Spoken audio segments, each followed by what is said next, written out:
el comercio por la fabricación en otro país.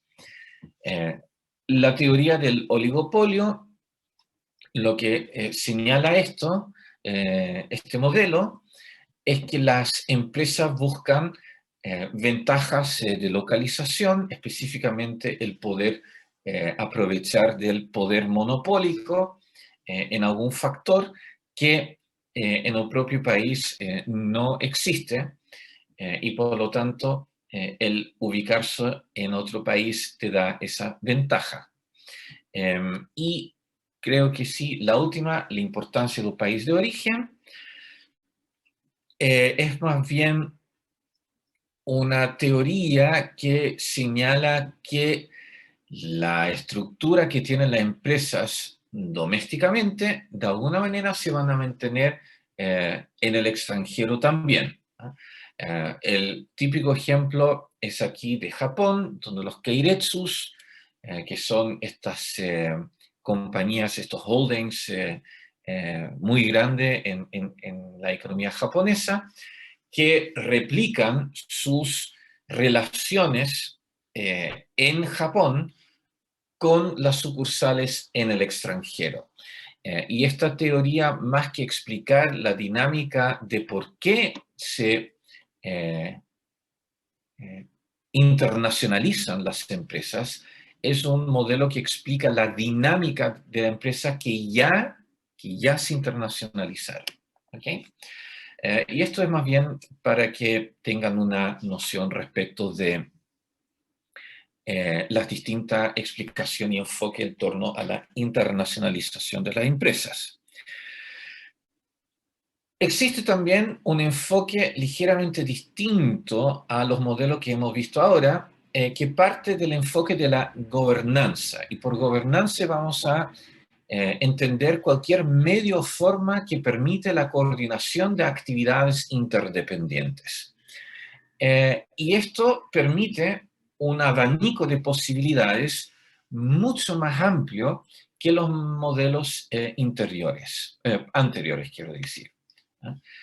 Donde yo puedo mezclar o buscar punto intermedio entre relaciones que son totalmente externas, relaciones puras de mercado, es decir, la función está completamente externalizada, o el control jerárquico al interior de la misma organización o empresa, es decir, la internalización de la función. El enfoque de la gobernanza permite puntos intermedios, y esos puntos intermedios se llaman cadenas globales de valor. Y la forma específica que una cadena global de valor puede adquirir va a depender de la complejidad de las transacciones es decir, al interior de la empresa, la medida en que esta complejidad puede ser codificada o estandarizada y la medida en que los oferentes tienen la capacidad necesaria para cumplir con los requerimientos de los compradores. Y dependiendo de la respuesta vamos a ver una mayor internalización o externalización, eh, eh, pero eso no quita que yo puedo tener una empresa que es externa, pero que está casi en su totalidad dependiendo de otra. Es decir, Foxconn no es Apple. Sin embargo, no sé los números precisos, pero lo más probable es que el 99% de su actividad está dedicado exclusivamente a cumplir con los requerimientos de un solo cliente, que es Apple. Entonces, no es precisamente una internalización, pero tampoco se puede hablar de una externalización completamente pura. Aquí vemos una gobernanza más compleja, un supply chain, como se dice, que tiene la característica de una cadena global de valor. Entonces, esta cadena global de valor pueden tener estas 5 formas típicas posibles, que son las relaciones de mercado, cadenas modulares, cadenas de valores relacionales, cadenas de valor cautivas y también la coordinación jerárquica, que lo pueden leer en la calma de su casa. Son combinaciones de respuestas diferentes a las tres que les acabo de mencionar. Lo importante es aquí recordar que las cadenas globales de valor son formas de gobernanza que no son ni puramente relaciones internas ni puramente relaciones externas. Es un punto intermedio. Las cadenas globales de valor son importantes porque caracterizan las condiciones bajo las que las empresas actualmente participan de la economía global. La segunda importancia de las cadenas globales de valor radica en el hecho que la gobernanza de estas cadenas va a determinar finalmente la distribución de la ganancia de la globalización, dado que son, desde la perspectiva económica, las empresas que recogen, por decirlo de alguna manera, los beneficios potenciales de las ganancias del comercio internacional, y dado que las cadenas globales de valor caracterizan la manera en que las empresas en la globalización actual participan de la economía global, eso por transitividad significa que la manera en que operan las cadenas globales de valor va a determinar en gran manera, en gran medida, la distribución de las ganancias asociadas a la globalización y al intercambio.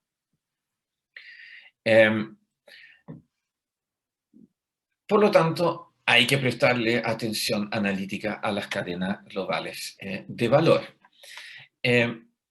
Y eso significa que también tenemos que preguntarnos cuáles son los determinantes de la localización de las cadenas globales de valor. Es decir, ok, ¿cómo podemos anticipar o incluso incidir en la creación de una cadena global de valor o de que empresas de un determinado país comiencen a participar al interior de una cadena global de valor y que también puedan moverse al interior de la cadena global de valor? Porque la gracia de una cadena global de valor es que ofrece oportunidades de crecimiento a las empresas y crecimiento en un sentido de transformación estructural que permite alcanzar mayores niveles de complejidad o de mayor niveles de valor agregado al menos. Entonces aquí tenemos dos enfoques respecto de los determinantes de la localización. El primero está la idea de Vernon, que dice que la expansión de una cadena es parte del ciclo de vida de las propias empresas. Lo primero que se requiere es que el producto pase por una estandarización. Y una vez que se logre esa estandarización, se permite el despliegue de la gobernanza internacionalmente, especialmente a través del modelo que ya vimos la clase pasada de los Flying Geese. Acuérdense de Japón, que el ganso que está a la punta se va cambiando y la punta siempre va a estar ocupada por el ganso con más descansado, el más nuevo, digamos, y el ganso ya cansado, con tecnología ya no tan nueva, se va traspasando de país en país. Lo segundo enfoque dice que el despliegue de esta cadena de valor va a seguir la lógica de las ventajas de localización, ya sea por los recursos naturales, los mercados nuevos, en fin, hay distintas ventajas de localización que ya vimos en la clase pasada. Y dentro de esta ventaja de localización podemos identificar dos grandes escuelas. Por un lado está la corriente de Michael Porter, el mismo de la ventaja competitivas, que dice que la empresa busca combinar la fortaleza de su base de operaciones, su home base, con otra localidad en su red global. Es decir, lo que va a buscar es fortalecer su diamante con las ventajas competitivas que ofrece los distintos países en los distintos elementos del diamante. Y tenemos también la interpretación o la propuesta de Bowlby Soskice, que son los, entre comillas, inventores de lo que se llama las variedades del capitalismo, o varieties of capitalism, que es una corriente dentro del análisis económico que surgió a raíz del colapso de las economías centralizadas, las socialistas, el bloque soviético, donde vemos que el tipo de capitalismo que se empezó a instalar en Europa Oriental tenía características muy distintas al capitalismo de Europa Occidental, y eso dio pie a la toma de conciencia que en realidad no se puede hablar de el capitalismo, sino de toda una variedad de capitalismos.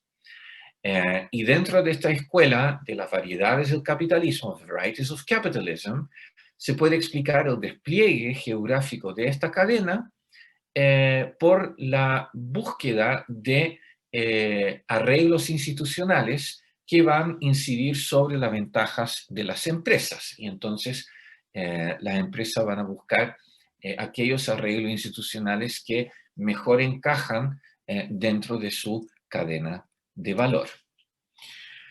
Pasemos ahora al aspecto más bien político.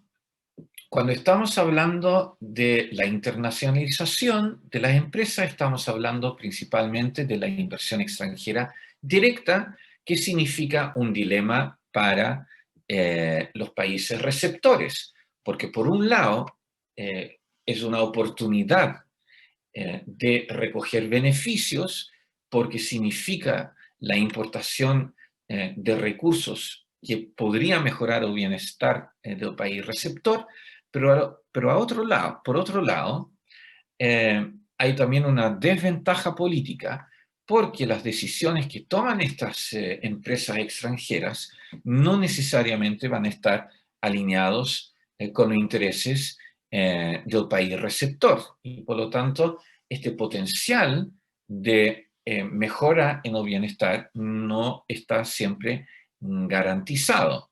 Y por lo tanto, ahí surge un dilema para el país receptor. Al mismo tiempo, las ventajas son tan atractivas, por lo general, que pocos gobiernos se cierran completamente su economía doméstica a la instalación de las empresas extranjeras, pero eso no significa que han definido restricciones o regulaciones más o menos estrictas. La idea detrás de esta restricción es que se reconoce que las multinacionales son potenciales generadores de bienestar material para el país receptor, pero hay que tratar de extraer el máximo beneficio que ofrecen estas empresas extranjeras para el país receptor. Y ahí vemos que la regulación de las multinacionales van a ser distintas entre los países menos desarrollados y más desarrollados.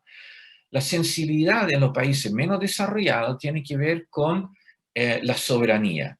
Se sienten más vulnerables a que los países extranjeros pasen a dominar el país receptor a través de las multinacionales. En los países más desarrollados, que por lo general cuentan con economías más diversificadas y por lo tanto son un ambiente donde las multinacionales enfrentan más competencia, vamos a ver que su actitud va a ser bastante distinta a la aceptación de las multinacionales y por lo general son más permisivas respecto de las multinacionales.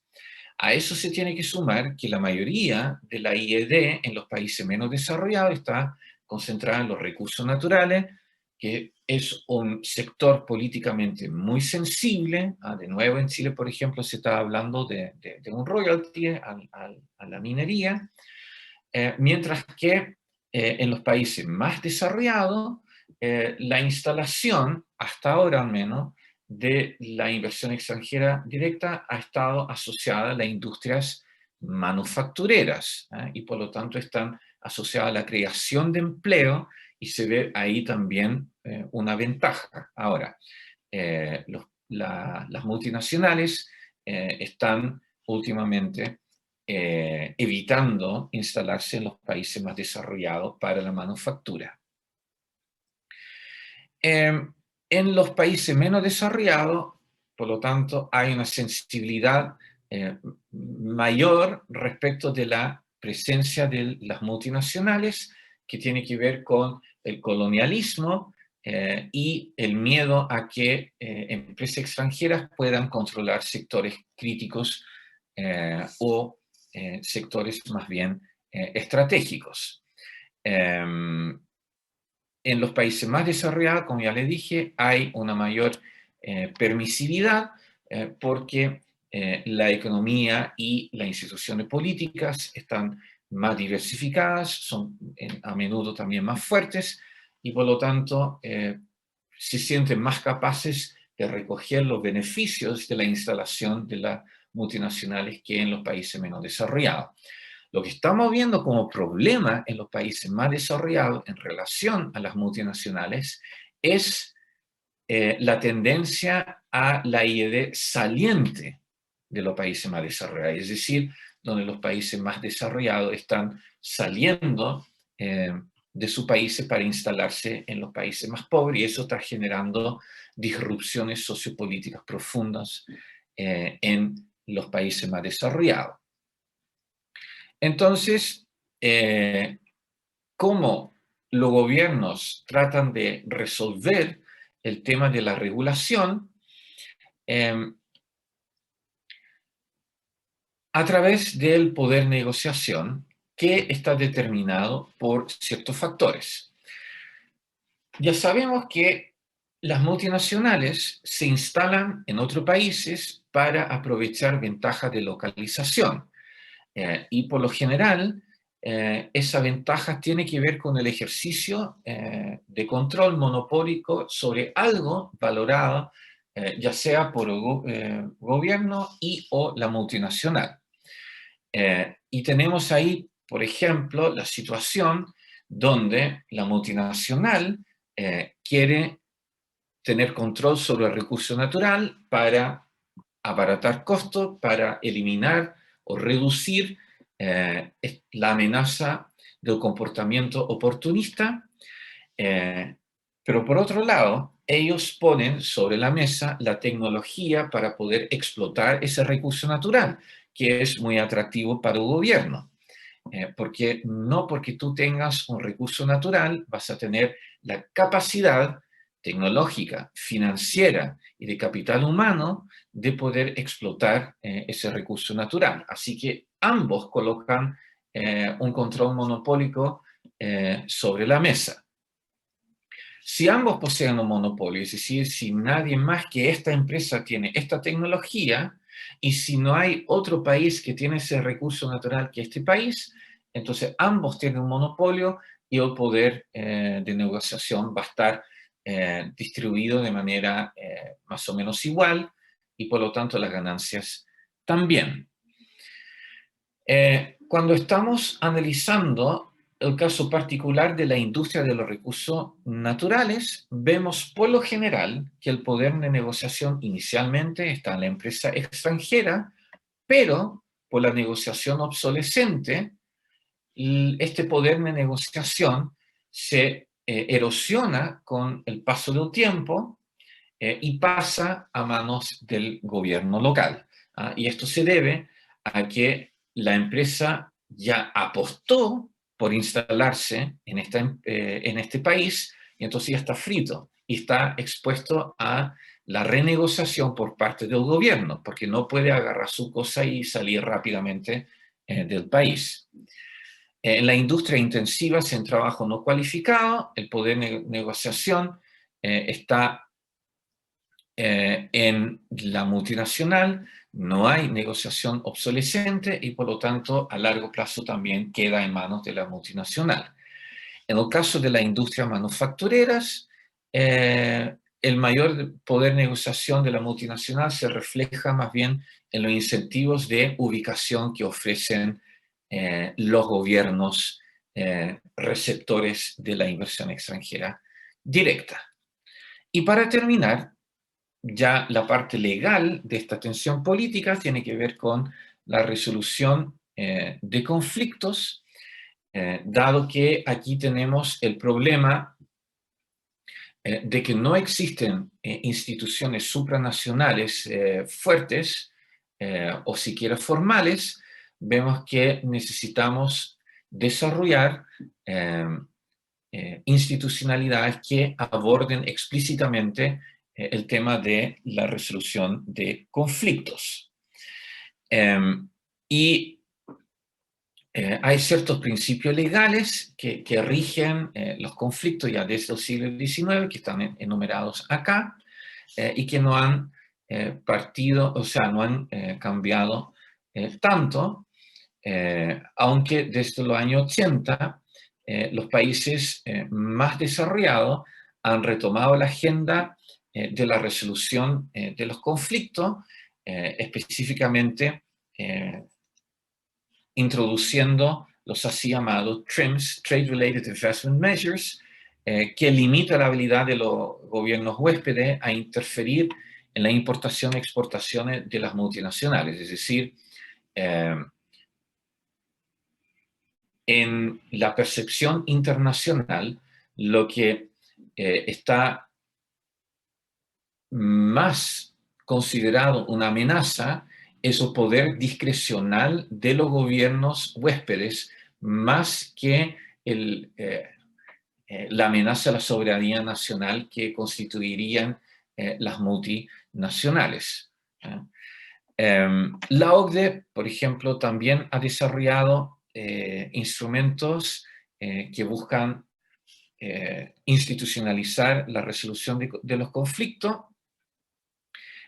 aunque no se han llegado a acuerdos muy concretos. Actualmente vemos a nivel bilateral la proliferación de los BIT, que son los tratados de inversión bilateral. El tema es que hasta ahora el marco regulatorio consensuado a partir de estos acuerdos bilaterales se ve bastante difícil. Dicho de otra manera, se ha tomado conciencia de la importancia de institucionalizar mecanismos de resolución de conflictos, pero en su mayoría han sido bilaterales. Lo multilateral ha tenido pocos avances y tenemos todavía una tensión no resuelta entre la idea de que son las empresas que son la amenaza a la soberanía nacional, o si la soberanía nacional es la mayor amenaza para las multinacionales. ¿Dónde está el origen de la tensión, de la fricción, del conflicto político? Todavía no hay un consenso al respecto, y sin ese consenso es muy difícil avanzar en el diseño de la institucionalidad. Hay mecanismos, por ejemplo, ustedes pueden ir a esta página web y ver qué conflictos existen entre los gobiernos y las multinacionales, y la verdad de las cosas, por lo general, los países receptores suelen ganar, no siempre, pero suelen ganar los conflictos con las multinacionales. Bien, y eso nos lleva entonces a la materia de hoy día, de esta semana, mejor dicho, que tiene que ver con el regionalismo, que tiene que ver también con las iniciativas de avanzar con la liberalización comercial. Entonces, lo que hay que tomar en consideración acá es que existen distintos niveles o intensidades de regionalismo. Es decir, no toda iniciativa de integración tiene los mismos objetivos ni va a abarcar las mismas dimensiones de las instituciones económicas, políticas, incluso sociales. El nivel menos intenso es el área de libre comercio, que elimina barreras internas al comercio, pero los países siguen teniendo una autonomía plena en su política comercial. Después tenemos una unión aduanera, que es lo mismo que el nivel anterior, pero ahora también tienen una política comercial exterior común. Un paso siguiente es un mercado común, que agrega ahora el libre tránsito de factores productivos al interior del mercado común, que lleva a establecer estándares comunes. Un paso siguiente ya es la unión económica, que agrega como elementos la armonización de políticas industriales, regionales, de transporte, política fiscal, política monetaria, y también introduce ahora una moneda común. Y después tenemos la unión política, que además agrega ahora la armonización de la política exterior y defensa. Y esto tiene la característica en realidad de un sistema político federal. La Unión Europea quiere llegar a la unión política, pero han desistido un poco del avance por el descontento que ha habido siempre respecto del poder que se le estaba dando a las instituciones supranacionales, Bruselas, y el golpe más fuerte que tuvo el paso del nivel 4 a 5 fue el rechazo a la Constitución Política Europea en el 2004 en Francia y los Países Bajos.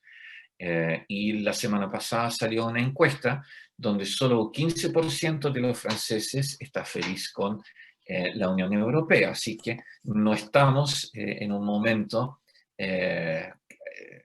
muy auspicioso para que la Unión Europea pueda seguir avanzando con los niveles de integración.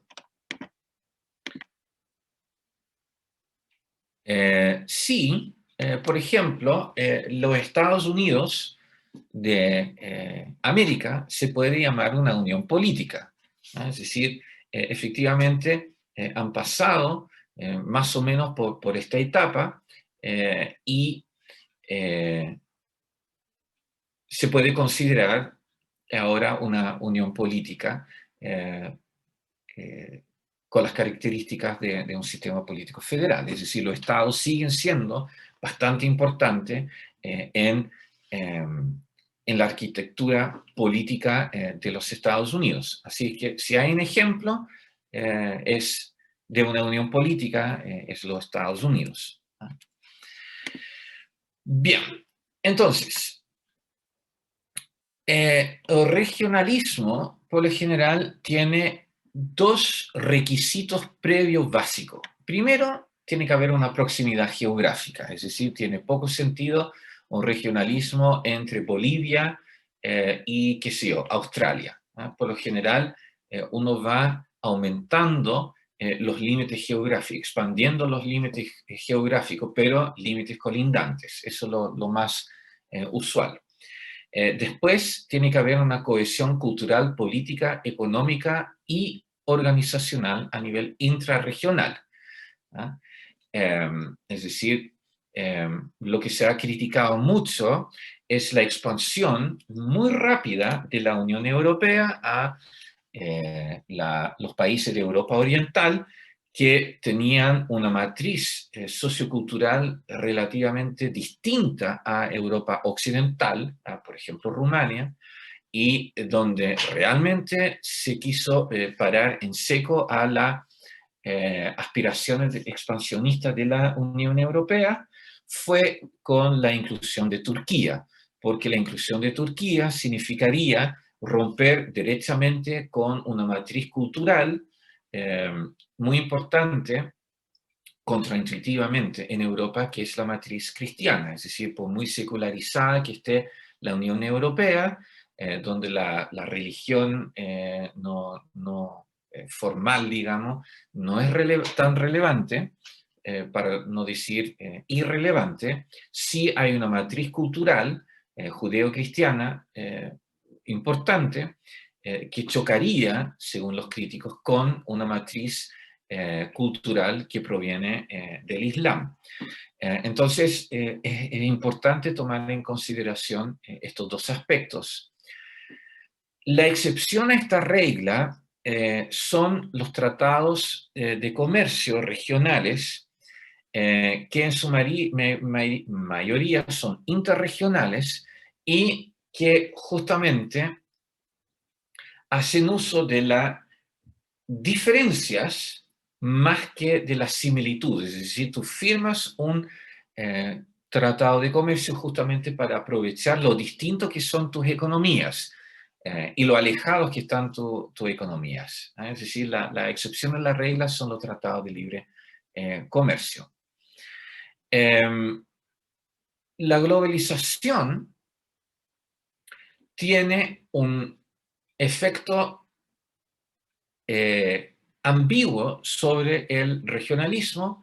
Por un lado, lo puede limitar, ¿no? Porque dado que hay una mayor interdependencia de intereses, es más lógico que los conflictos y los problemas se resuelven a nivel global más que a nivel regional, pero al mismo tiempo la globalización también puede fomentar el regionalismo, ¿no? Justamente porque se hace más difícil llegar a acuerdos a nivel global, porque es más difícil identificar los mínimos comunes, ahora que está de moda, a nivel global. La heterogeneidad es mayor a nivel global.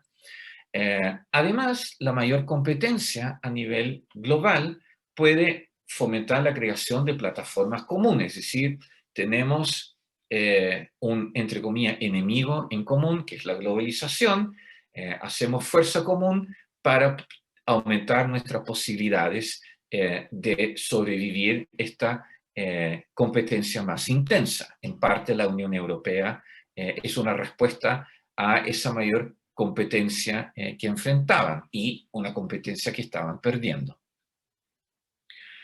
A su vez, la hiperglobalización, como vamos a ver las próximas semanas, si no me equivoco, se asocia con el neoliberalismo y con el debilitamiento del Estado en las relaciones internacionales. Y si tenemos un debilitamiento del Estado en las relaciones internacionales, entonces vamos a buscar relaciones económicas alternativas, tanto a nivel global como a nivel regional. Y por lo tanto tiene este doble efecto. Ahora, si vemos el regionalismo desde la perspectiva histórica, vemos que el regionalismo surge después de la Segunda Guerra Mundial, propiamente tal. Anteriormente se tenían alianzas más bien políticas militares, recuerdan su curso de Historia Mundial Contemporánea, la Triple Alianza, etc. Acá vemos, después de la Segunda Guerra Mundial, que estos proyectos de aliarse tienen un fuerte componente económico, y eso es una novedad. Vemos que se crea la Comunidad Económica Europea en los 57, la EFTA en los 60, en América Latina y África también vemos iniciativas de regionalismo en los años 60. La mayoría, sobre todo en los países menos desarrollados y específicamente en América Latina, no son muy exitosos estos proyectos de integración y quedan un poco en el olvido y vuelven a surgir en los años 80. Son proyectos más duraderos, que tienen una extensión geográfica mayor que durante la primera ola, y ahora también tienen el amparo desde el 95 de la propia OMC. De hecho, muchos países ven los tratados de libre comercio como una pieza central de su política económica exterior. Chile es un ejemplo súper claro. Y a veces estos tratados alcanzan el 90% de su PIB. De nuevo, Chile es un buen ejemplo que tiene una extensísima red de tratados de libre comercio. La importancia de, sobre todo, los tratados de libre comercio, pero de los proyectos de integración económica en general, se refleja por la expansión de los miembros de la Unión Europea. Todos querían formar parte de la UE. También vemos una profundización de la integración, la introducción del euro. Vemos que se firma por primera vez un tratado de libre comercio entre un país menos desarrollado y más desarrollado, después del 80, y eso fue el NAFTA, entre Canadá, México y Estados Unidos. Vemos que la mayoría de los tratados de libre comercio son bilaterales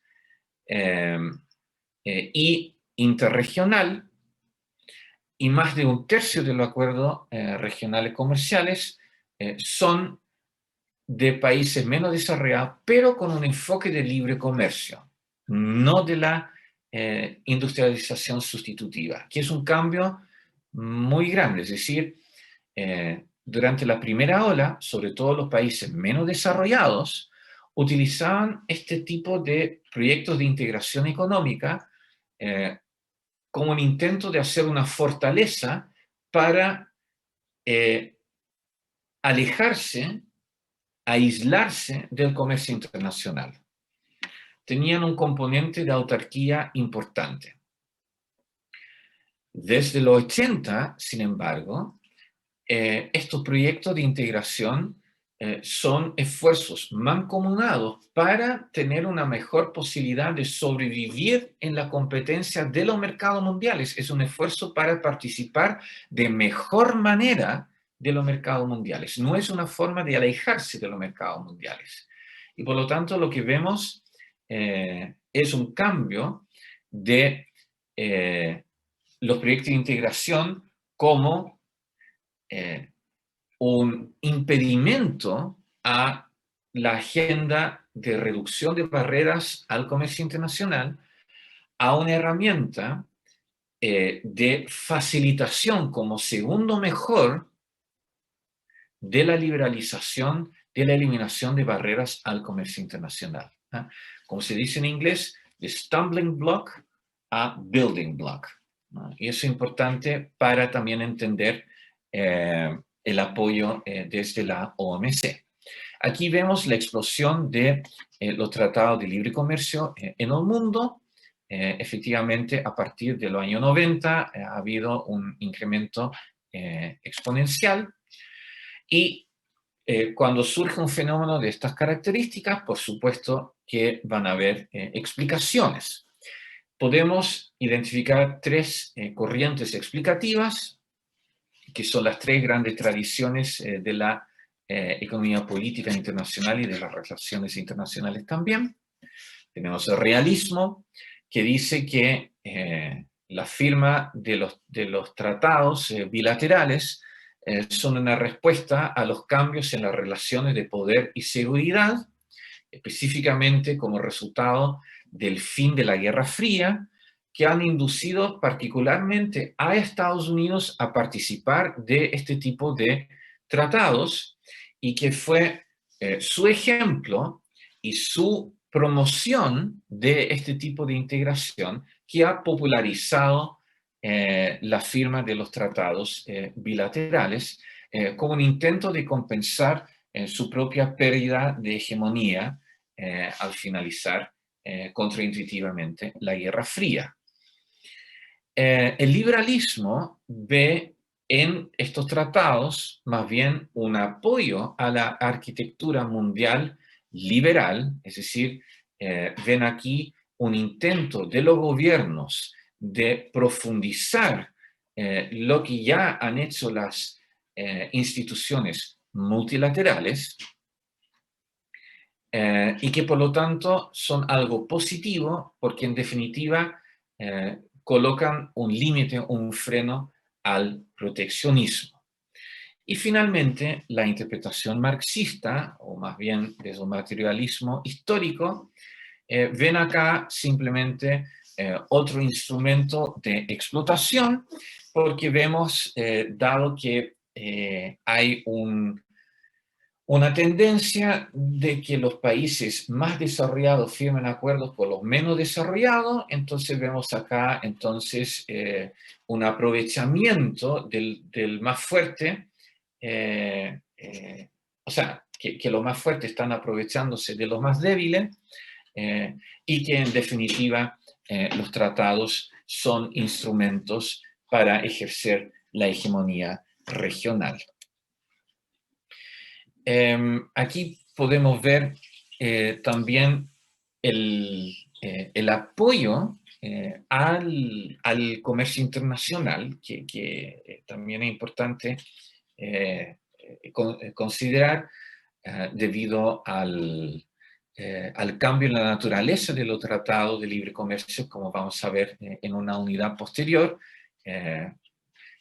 donde podemos destacar el altamente polémico ex-TPP-11, donde tenemos la curiosa situación que los países siguen apoyando en general altamente el comercio internacional, pero que aparentemente la forma en que se está insertando la economía al comercio internacional está siendo rechazado. Ya vamos a discutir o tratar de entender a qué se debe esta situación contraintuitiva de un rechazo muy visceral a el ex-TPP, pero al mismo tiempo tenemos altos niveles o relativamente altos niveles de apoyo al comercio internacional.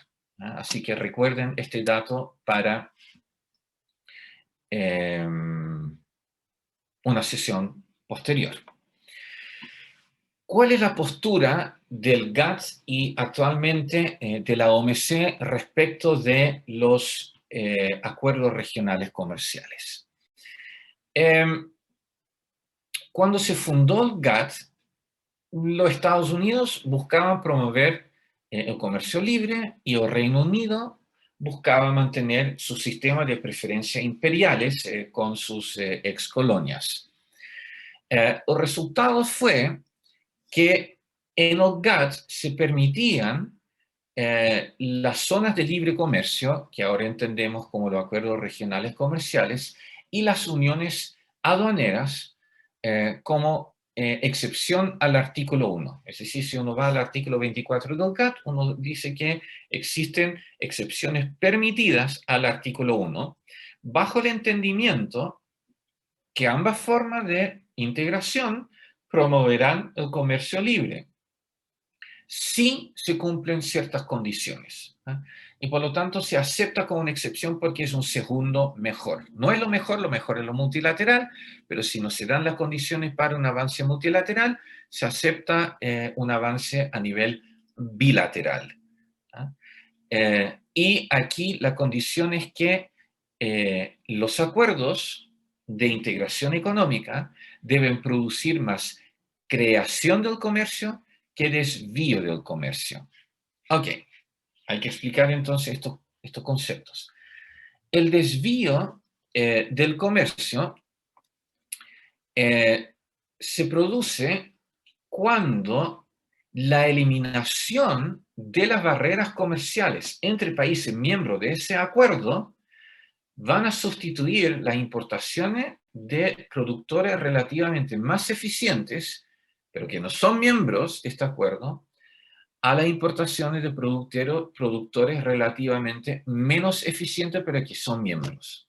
Ya, esto suena un poco enredado, pero permíteme darle un ejemplo para aclarar esta definición relativamente crítica.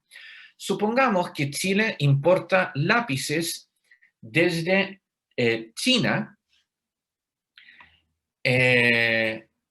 a un precio sin aranceles de 100 y ahora tiene un arancel de 50% para todos los lápices, es decir, el lápiz chino 100 más 50 entra a 150. Los lápices en Argentina se producen a, supongamos, 120, entonces déjame calcular, 120, y 60 costarían 180, ¿de acuerdo? Entonces, con ese arancel, los lápices argentinos van de 180 a 180, 120 a 180, y los lápices chinos de 100 a 150, 150 es más barato que 180.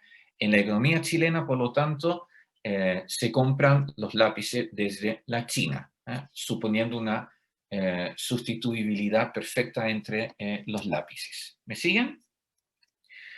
Ok, supongamos ahora que Chile firma un tratado de libre comercio con Argentina. Y ahora los lápices argentinos entran a arancel cero a Chile. Y por lo tanto, los lápices de 120 no pagan aranceles y se venden ahora en Chile a 120. Con China no se firmó un tratado y por lo tanto los lápices desde China se venden al precio de 150, nadie va a comprar los lápices chinos y por lo tanto vemos un desvío del comercio de un país que no es miembro del tratado, pero más eficiente, a otro país que es menos eficiente, pero que sí es miembro de este tratado. Porque estamos ahora comprando lápices a un precio de 120, que es menos eficiente que los lápices producidos en China, pero tiene una ventaja respecto de los lápices más eficientes solo por una diferencia en arancel. ¿Ok? ¿Se entiende? Eso es un peligro que puede tener un tratado de comercio. Menos más eficiente se refiere al precio que puede producir. Es decir, China puede producir el mismo lápiz a un menor costo. Eso es más eficiente. Más eficiente porque tiene factores productivos que pueden operar a un costo menor, que es más eficiente, en un periodo menor, que es más eficiente, o aplicando tecnologías con mayor productividad, que es más eficiente también. ¿Okay? Lo que uno quisiera ver es creación del comercio, donde vemos que la eliminación de las barreras comerciales entre países miembros sustituye las importaciones de productores relativamente menos eficientes, no miembros, a las de productores relativamente más eficientes, pero que son países miembros. Dicho de otra manera, lo que hace el Tratado de Libre Comercio es respetar la estructura de costos de los países productores. No distorsionan las señales que daría al mercado sin la existencia de aranceles. Los aranceles no distorsionan en premiar a los países más eficientes. Eso es lo que uno busca con la creación del comercio y esas son las condiciones que colocaba el GATT y que coloca la OMC como una excepción al artículo 1, que la creación del comercio es mayor que la desviación del comercio. ¿Cómo el artículo 4 abordaba este tema de la creación del comercio y el desvío del comercio? Por un lado, fomentaba la creación del comercio, donde se dice que se debe eliminar, ojalá, todas las barreras al comercio entre los miembros en un plazo razonable, es decir, no excluye la liberalización, perdón, excluye las liberalizaciones parciales. Si usted quiere firmar un acuerdo, entonces que sea con todo, ¿ah?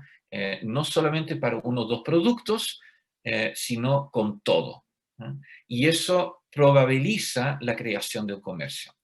Y al mismo tiempo desalentaba el desvío del comercio, porque se prohibía aumentar los aranceles en promedio a países no miembros. Es decir, no se puede tocar la estructura arancelaria de aquellos países que no son miembros. De esa manera, el GATT trataba de probabilizar que la creación del comercio era superior al desvío del comercio. Teóricamente se debían evaluar estas condiciones para obtener la aprobación. En la práctica, esto no funcionaba así, y por lo general cualquier acuerdo se terminaba siendo aceptado. La OMC ha tratado de abordar algunos de estos problemas, pero no todos. Por ejemplo, la frase ambigua de prácticamente todo comercio se mantiene. Tampoco se ha logrado consenso respecto de las reglas de origen, y el fracaso de la ronda de Doha impide el avance en esta materia. Y por último, los países menos desarrollados también reciben un tratamiento distinto bajo la normativa de la OMC y en su momento del GATT, que se llama la cláusula de habilitación, que se emitió en los 79 en el marco de la ronda de Tokio. Aquí tienen el enlace si es que quieren leer el texto legal. Y esto significa que la evaluación de un acuerdo regional comercial o de una unión aduanera no exige el cumplimiento estricto con el artículo 24.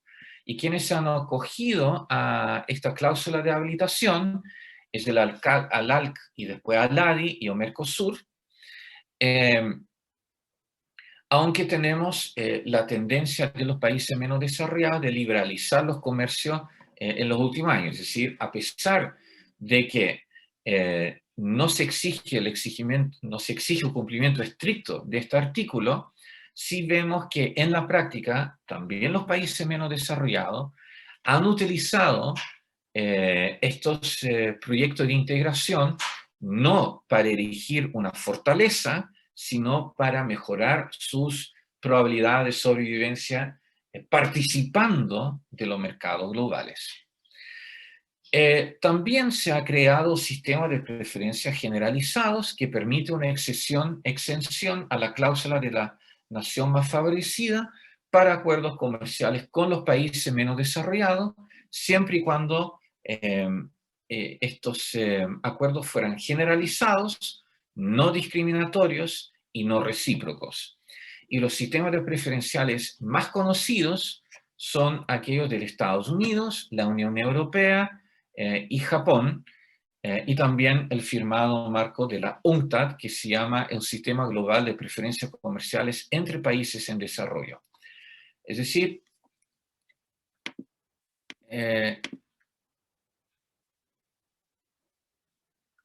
claro, es decir, son aranceles preferenciales, pero que se aplican solamente a los países menos desarrollados, que es un intento, digamos, por reconocer que la distribución de las ventajas o de los beneficios, la distribución de los costos, no es tan simétrico como la teoría sugiere.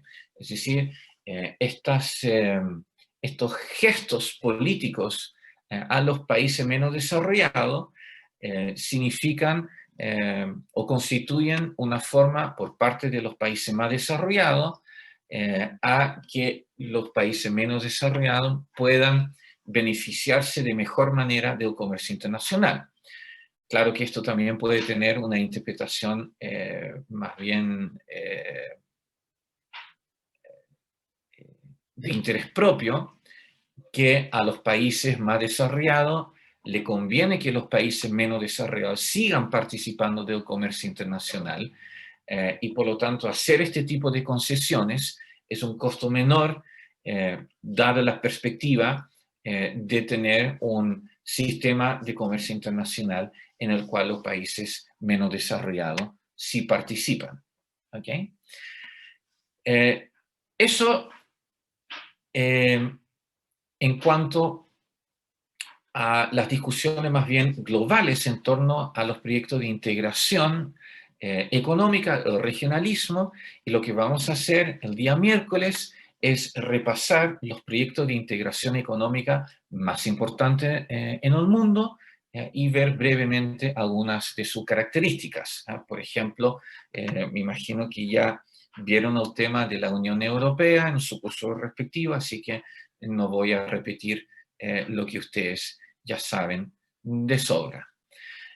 No sé si tienen alguna consulta respecto de la materia, lo último que vimos de las multinacionales o de la integración económica.